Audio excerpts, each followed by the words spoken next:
बिस्मिल्लाहिर्रहमानिर्रहीम अस्सलाम वालेकुम। आज जिस टॉपिक पर हम बात करेंगे वो है हमारे पास एनीमिया। एनीमिया क्या होता है? Abnormal reduction in the number of circulating RBC, the quantity of haemoglobin and the volume of packed red cell in a given unit of blood. यानी हमारा जो खून है उसके अंदर आरबीसी रेड ब्लड सेल अगर कम हो जाएं, हीमोग्लोबिन की क्वांटिटी कम हो जाए या फिर हमारे पास जो पैक्ड सेल वॉल्यूम है वो कम हो जाए तो ऐसी कंडीशन को हम क्या कहते हैं? एनीमिया कहते हैं। अच्छा, उसके बाद हम बात करते हैं क्लासिफिकेशन ऑफ एनीमिया। एनीमिया की सेवरल टाइप्स होती हैं, जैसे कि बता रहे हैं कि acute and chronic blood loss. Acute का क्या मतलब है कि अचानक से खून की कमी हो जाना, जैसे कि किसी सर्जरी के नतीजे में, किसी ज़ख़म या चोट के नतीजे में अगर अचानक से खून की कमी हो जाए। या फिर क्रॉनिक ब्लड लॉस की आहिस्ता आहिस्ता खून की कमी हो रही है, जैसे कि किसी को गैस्ट्राइटिस है या फिर हैवी मेंस्ट्रुअल ब्लीडिंग हो रही है, तो आहिस्ता आहिस्ता अगर खून की कमी हो रही है तो क्रॉनिक ब्लड लॉस होगा। एनीमिया ऑफ क्रॉनिक डिजीज़, खून की कमी किसी क्रॉनिक बीमारी की वजह से हो रही है, जैसा कि अगर उसको कोई कैंसर है, फिर एचआईवी की बीमारी है या कोई रीनल डिसऑर्डर है, लिवर डिजीज़ है या ऑटो इम्यून कंडीशन है, इस सूरत में अगर खून की कमी हो जाए। Anaemia due to cause by nutritional deficiency, यानी न्यूट्रिशनल डिफिशेंसी की वजह से पेशेंट को जो एनीमिया हो सकता है, जैसा कि आयरन, फोलेट, विटामिन B12 की कमी की वजह से पेशेंट को एनीमिया हो सकता है। हेरिडिटी एनीमिया, जैसे कि including sickle cell anaemia and thalassaemia, जो वरासती जेनेटिकल प्रॉब्लम की वजह से एक जनरेशन से दूसरी जनरेशन में ट्रांसफ़र होता है। अच्छा, उसके बाद इनएडिक्वेट प्रोडक्शन ऑफ आरबीसीज यानी हाइपोप्रोलिफरेटिव एनीमिया। हाइपोप्रोलिफरेटिव एनीमिया का क्या मतलब है कि जो हमारा ब्लड है उसके अंदर आरबीसी की प्रोडक्शन सही से नहीं हो रही, यानी बोन मेरो जो आरबीसी बना रहा है वो सही से फंक्शन नहीं कर पा रहे, उनकी सही से प्रोडक्शन नहीं हो पा रही, जिसकी वजह से पेशेंट को एनीमिया हो सकता है।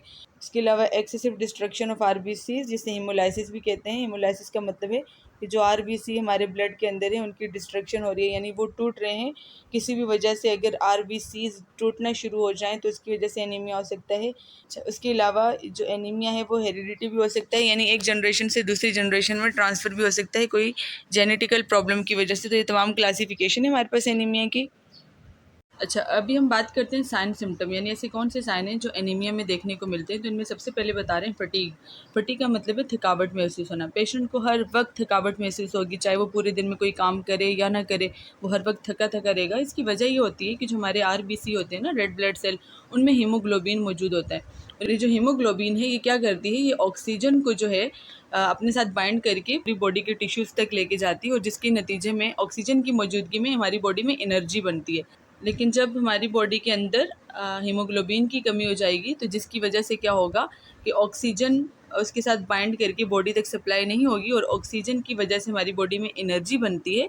तो जब ऑक्सीजन की कमी होगी तो एनर्जी की कमी हो जाएगी, जिसकी वजह से पेशेंट को हर वक्त थकावट महसूस होगी। तो पेशेंट को वीकनेस फील हो रही होती है, और पेशेंट का जो कलर है वो पेलर होगा या फिर स्लाइटली जॉइंडिस होगा। अगर लाल खून के जो खलियात हैं, यानी जो रेड ब्लड सेल हैं, वो टूट रहे हैं, उनकी डिस्ट्रक्शन हो रही है, जिसके नतीजे में स्लाइटली जॉइंडिस देखने को मिलता है। इसके अलावा शॉर्टनेस ऑफ ब्रीथ, क्योंकि ऑलरेडी ऑक्सीजन की डेफिशिएंसी हो रही है। हीमोग्लोबिन की कमी की वजह से ज़्यादा अमाउंट में हमारी बॉडी के अंदर ऑक्सीजन नहीं मिल रही, तो शॉर्टनेस ऑफ ब्रीथ होगा। इसके अलावा डिसरिथमिया हो जाता है, यानी इरेगुलर हार्ट बीट हो जाती है। पेशेंट को चेस्ट पेन हो सकता है, टेकीकार्डिया हो सकता है, यानी दिल की धड़कन तेज़ हो जाती है कि ऑक्सीजन की प्रॉपर डिमांड हार्ट को सप्लाई ना होने की वजह से हार्ट को ज़्यादा पंप करना पड़ता है, ज़्यादा काम करना पड़ता है। कूल एक्सट्रीमिटीज़ हो जाती हैं कि जो उसकी ब्लड सर्कुलेशन है, खून की कमी होने की वजह से उसकी जो एक्सट्रीमिटीज़ हैं उनके अंदर सर्कुलेशन जो है प्रॉपर नहीं पहुंच पाती, जिसकी वजह से वो कूल होती हैं, ठंडी होती हैं। इसके अलावा कोइलोनेकिया यानी स्पून शेप्ड नेल, जो नेल होते हैं वो स्पून की शेप के बन जाते हैं, वो देखने को नज़र आते हैं आयरन डिफिशिएंसी एनीमिया के अंदर। अच्छा, उसके बाद हम डायग्नोस्टिक एवेल्यूएशन के अंदर क्या देखते हैं कि ऐसे कौन से टेस्ट करवाए जाते हैं जिससे हम डायग्नोस कर सकें कि पेशेंट को एनीमिया है। तो इसके लिए सबसे जो बेस्ट होता है सीबीसी होता है, यानी कंप्लीट ब्लड काउंट। इस टेस्ट के ज़रिए से आरबीसी को देखा जाता है, और इसके अंदर मुख्तलिफ इंडिकेटर होते हैं जो ये बताते हैं कि पेशेंट को एनीमिया है या नहीं है। यानी सीबीसी के अंदर देखा जाता है कि जो आरबीसीज़ हैं यानी रेड ब्लड सेल हैं वो डिक्रीज़ हो रहे हैं, या फिर उनके अंदर जो हीमोग्लोबिन है या हीमेटोक्रिट है वो डिक्रीज़ हो रहा है। तो ये तमाम चीज़ें सीबीसी में देखी जाती हैं। अच्छा, सीबीसी के अलावा और भी टेस्ट करवाए जाते हैं एनीमिया को डायग्नोस करने के लिए। पर्टिकुलर टाइप का अगर एनीमिया होगा, जैसे कि सीरम आयरन लेवल टेस्ट करवाया जाता है, सीरम विटामिन B12 टेस्ट करवाया जाता है, फोलेट टेस्ट करवाया जाता है, रीनल फंक्शनल टेस्ट करवाया जाता है। तो इसके अलावा और भी टेस्ट करवाए जाते हैं मज़ीद, ताकि जो पर्टिकुलर टाइप का एनीमिया है उसको डायग्नोस किया जाए। अच्छा, थेराप्यूटिक मैनेजमेंट के अंदर क्या आता है, एनीमिया को कैसे ट्रीट किया जाता है। तो एनीमिया को ट्रीट करने के लिए सबसे पहले जो कॉज है उसे फाइंड करना पड़ेगा, और अगर पेशेंट में सीवियर एनीमिया है यानी आफ्टर हेमरेज अगर ज़रूरत पड़े तो पेशेंट को ब्लड ट्रांसफ्यूज़ किया जाता है।